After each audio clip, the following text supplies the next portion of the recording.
The Iran paradox, the collapse of traditional defense doctrine.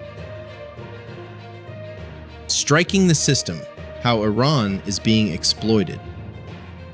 Iran has announced the full reopening of the Strait of Hormuz. Trump, Iran agrees to transfer nuclear dust. April 17th opened with a shock announcement. Iran declared the full reopening of the Strait of Hormuz, an unprecedented concession. But behind the appearance of de-escalation lies a harsher reality. Tehran did not choose to reopen. It was compelled to do so. In a single precision strike against a critical energy node, 140 million cubic meters of gas were effectively removed from the system, pushing a major Middle Eastern power into a near-total plug-pull condition within hours. No expeditionary force, no territorial occupation. Yet Iran was still forced back to the negotiating table under suffocating pressure. At first glance, developments in Hormuz and disruptions across Iran's infrastructure may appear as isolated events. In reality, they represent the operational profile of a paralysis campaign, where victory is not measured by ground seized, but by the ability to disable an adversary from within its own system architecture. Geography has not merely constrained Iran, it has become an exploitable vulnerability. The country is now facing its worst-case scenario, the erosion of decision-making autonomy on its own sovereign territory. How can a war without gunfire systematically dismantle the power of a nation? This is the strategic play now unfolding. The Iran paradox, the collapse of traditional defense doctrine. Within a single precision strike window, between 100 and 140 million cubic meters of gas per day were cut off. The power grid destabilized. Supply chains began to fracture. And the effects did not unfold over hours. They cascaded in real time. What stands out is not the scale of firepower, but the logic of target selection. This was not a strike designed for total destruction. It was a strike against a critical choke point, the node upon which the entire system depends. This raises a critical strategic question. How can a country holding one of the largest energy reserves in the world be paralyzed so rapidly? The answer does not lie in conventional military strength. It lies in geographic structure. For decades, Iran's terrain, defined by mountain ranges, vast plateaus, and harsh deserts, has provided a natural defensive barrier, making large-scale ground invasion prohibitively costly and operationally risky. This is why traditional invasion scenarios have consistently been viewed as high-risk and resource-intensive. But in the context of modern warfare, that same structure is being inverted. What once shielded Iran now exposes its vulnerabilities. A dispersed yet interdependent infrastructure network increasingly susceptible to precision strikes delivered from standoff distances. When an adversary no longer needs to enter sovereign territory, but only disrupt the system's operational equilibrium, the nature of conflict fundamentally shifts. The question is no longer whether Iran can be invaded. It is how long it can sustain normal operations under a war that requires no gunfire. This is the form of conflict now taking shape in the Middle East. A war where geography is no longer an absolute shield, and victory is determined not by territory seized, but by the ability to incapacitate a system from within. Striking the system, how Iran is being exploited. This operational model is no longer theoretical. It has been executed in the field. Israel's strike on May 18, 2026, targeting Iran's energy infrastructure, was not a symbolic show of force. It was a precision operation aimed directly at the system's energy center of gravity, the element that sustains overall functionality. The disruption of 100 to 140 million cubic meters of gas per day immediately triggered a cascading effect. Power outages spread, production stalled, and domestic supply chains began to destabilize. The entire system was pushed out of equilibrium. This impact did not stem from the volume of firepower, but from the way Iran's system architecture was exploited. What emerges is a clear operational paradox. The more resistant Iran is to direct invasion, the more vulnerable it becomes to long-range degradation of its infrastructure and logistics. At the operational level, This model rests on three primary axes: precision strikes against critical infrastructure nodes, direct targeting of the energy system, and disruption of nationwide logistics networks. However, the pressure is not purely external. Internal fault lines within Iran also present vulnerabilities that can be amplified as conflict persists. Border regions characterized by ethnic and sectarian diversity often correlate with uneven levels of state control. Under normal conditions, this is a governance challenge. In wartime, it can evolve into multiple pressure points, forcing the state to disperse its forces. Operationally, this creates a clear disadvantage. Tehran is compelled to fragment its resources to maintain internal stability while simultaneously reducing its capacity to concentrate force against external strikes. Pre-existing smuggling and illicit transport networks may also serve as corridors for asymmetric activity, further increasing the complexity of the battle space. And if there is a single point on the map where this logic is most clearly exposed, it is the Strait of Hormuz, where the notion of reopening no longer reflects operational reality, but merely the surface expression of a deeper control architecture. Iran has announced the full reopening of the Strait of Hormuz.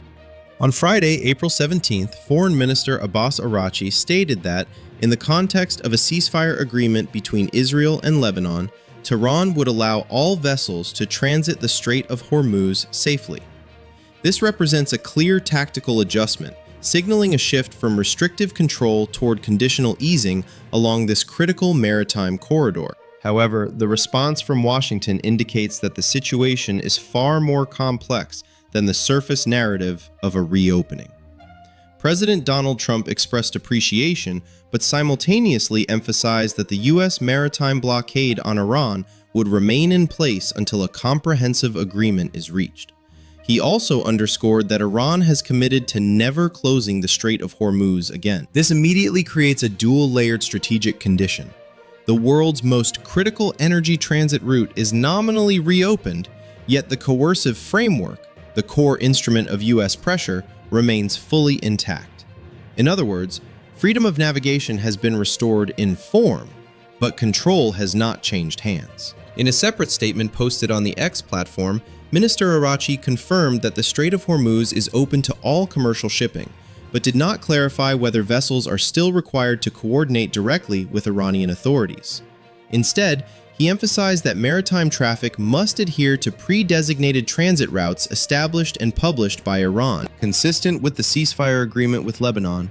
For the duration of the ceasefire, the Strait of Hormuz is fully open to all commercial vessels, and these ships may transit along coordinated routes previously designated by Iranian ports and maritime authorities, Abbas Araghchi stated. In this context, the decisive factor is not whether the strait is open or closed, but who controls the actual flow in practice. One technical detail with strategic implications is the routing of vessels along corridors near Ladakh Island. This is not merely a maritime safety adjustment.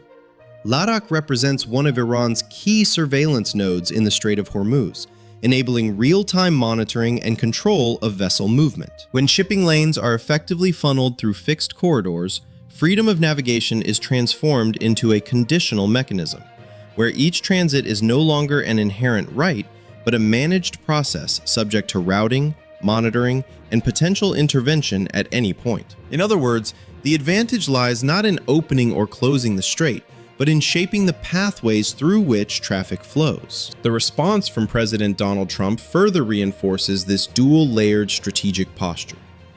Writing on Truth Social, he noted, "Iran has just announced that the Iran Strait is now fully open, allowing complete transit. Thank you." A message of acknowledgement, but not one that signals any shift in strategic positioning. Immediately afterward, in a follow-up post, President Donald Trump clarified that the reopening does not equate to a relaxation of pressure. The Strait of Hormuz is now fully open for commercial purposes and allows complete transit. But the U.S. Navy will continue to fully and effectively enforce the maritime blockade on Iran until all related transactions between us and Iran are 100% complete.